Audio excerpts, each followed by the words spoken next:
Greetings, loyal subjects of the Imperium of Man. I am Librarian Elias of the Adeptus Astartes. I am creating a series of recordings with the intent of educating the general populace of the dangers of the galaxy. All of this information comes from the Lexicanum provided to me by the Adeptus Mechanicus. I will be reading verbatim from their archives. This recording will cover one of the many foes the Imperium has, the shattered Catan known as Igrania.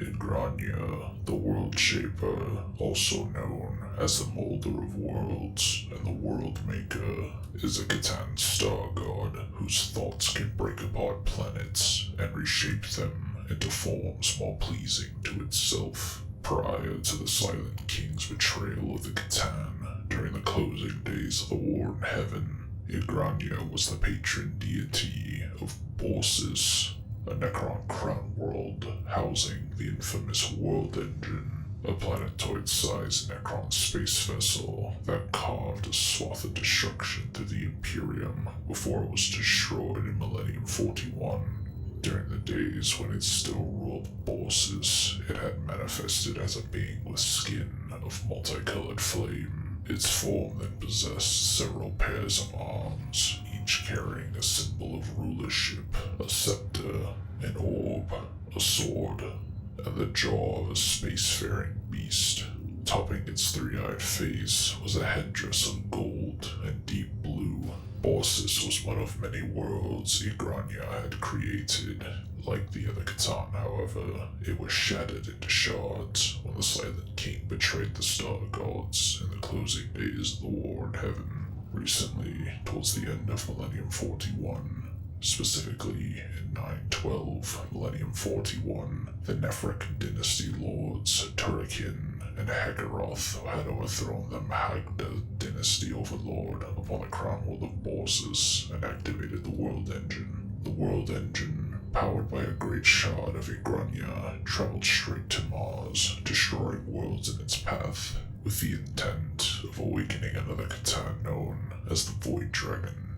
Hekaroth had also stolen the living metal skin of Igrania, declaring himself a god. During this time, the Shard of Igrania had mentally contacted Brother Gazin of the Astral Knights, an Imperial Fist successor chapter, who were desperately battling the World Engine alongside other chapters. Igrania and Turrican both assisted the Astral Knights for freedom and to bring down the now mad Hekaroth, respectively. Igrania appeared in a vision to Astral Knights Chief Librarian Hylehi.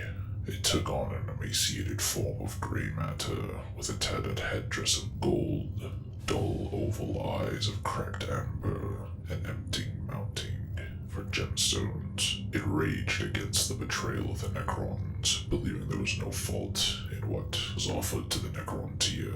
Igrania offered to destroy Borsis in exchange for assistance in freeing it. It claimed that it would simply leave the galaxy afterwards to find a more appreciative one. After destroying Borsis, it did indeed leave, but Lord Inquisitor Quilvin Ray had committed on a promise to the Chief Librarian to find and destroy Igrania.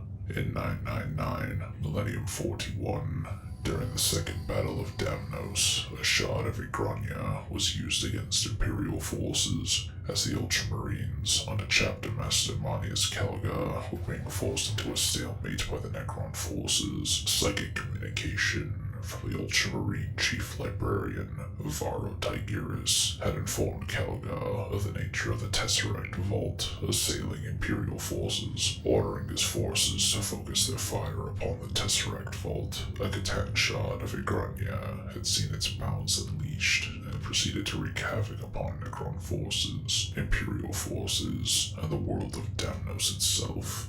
The shard of Igrania opened vast chasms within the earth, destroying much of the Necron and Imperial forces. With the tide turned against the Necrons, Ultramarines' second company captain, Kato Sicarius, hurled a vortex grenade at the shard of the World Shaper, turning its horned head to leer upon Sicarius. The Catan shard summoned a giant rocky fist from the earth to grasp Sicarius. Just as the fist began to close upon him, the vortex grenade detonated, sucking the Catan shard into the warp.